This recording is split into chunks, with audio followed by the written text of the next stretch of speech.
Hockey India sixth বার্ষিক পুরস্কার, অর্থাৎ আমাদের যে হকি আছে, অর্থাৎ হকি ইন্ডিয়া ফেডারেশন যে কমিটি আছে, প্রত্যেক বছর সেরা যে প্লেয়ার আছে তাদেরকে পুরস্কার দেওয়া হয় থাকে। মেল ক্যাটাগরি এবং ফিমেল ক্যাটাগরি দুটো ক্যাটাগরি থেকে দেওয়া হয়ে থাকে।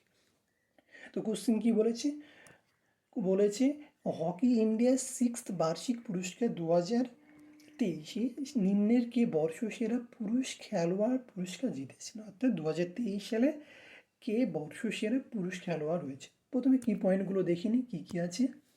বলেছে Hardik Singh and Salima TET won the Balbir Singh Senior Award for the Player of the Year at the Hockey India 6th Annual Award 2023।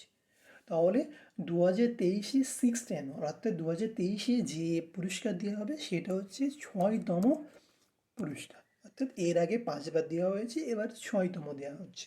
তো 2023 কি হয়েছে, দুজন অর্থাৎ মেল এবং ফিমেল ক্যাটাগরিতে দুজনকে বর্ষসেরা হিসাবে নির্বাচিত হয়েছেন। অর্থাৎ পুরুষ ক্যাটাগরিতে বর্ষসেরা হয়েছেন হার্দিক সিং, আর ফিমেল ক্যাটাগরি অর্থাৎ মহিলা ক্যাটাগরিতে বর্ষসেরা প্লেয়ার হয়েছেন হকি প্লেয়ার, সেটা হচ্ছে শালিমা টেট। আরও কিছু অপশান আছে সেগুলো জেনে নেওয়া যাক। বলেছে hockey India Balbir Singh senior award for the player of the year men category Hardik Singh. তাহলে হচ্ছে মেল ক্যাটাগরিতে বর্ষসেরা বালবীর সিং সিনিয়র অ্যাওয়ার্ড পুরস্কার কাকে দেওয়া হয়েছে? হার্দিক সিংকে দেওয়া হয়েছে।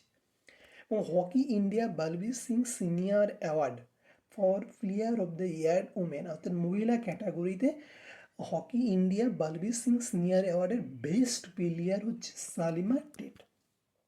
এছাড়াও কিছু পুরস্কার দেওয়া হয়ে থাকে হকির তরফ থেকে, সেটা হচ্ছে hockey India Baljit Singh award for the goalkeeper of the year, অর্থাৎ ভারতের যে হকি টিম আছে তার মধ্যে বর্ষসেরা যে গোলকিপার আছে তার নাম তাকে এই অ্যাওয়ার্ডটা দেওয়া হচ্ছে। সেই বর্ষসেরা গোলকিপার হয়েছে PR শ্রীজেশ।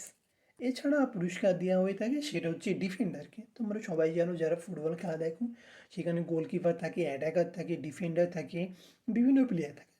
ডিফেন্ডার অর্থাৎ যারা ডিফেন্ড করে তাদেরকে ডিফেন্ডার বলা হয়ে থাকে। তো ডিফেন্ডারকেও এই অ্যাওয়ার্ড দেওয়া হয়েছে। তো hockey India Pargat Singh award for the defender of the year, অর্থাৎ বর্ষসেরা ডিফেন্ডার প্লেয়ার হিসেবে নির্বাচিত হয়েছেন হারমানপ্রীত সিং। তাহলে হারমানপ্রীত সিংকে কী হয়েছে, বর্ষসেরা ডিফেন্ডার হিসাবে নির্বাচিত করা হয়েছে। তো আমাদের কোশ্চিন ছিল যে হকি ইন্ডিয়া বর্ষসেরা পুরুষ খেলোয়াড়কে, তাহলে আমাদের কে হবে? হার্দিক সিং। হার্দিক সিংকে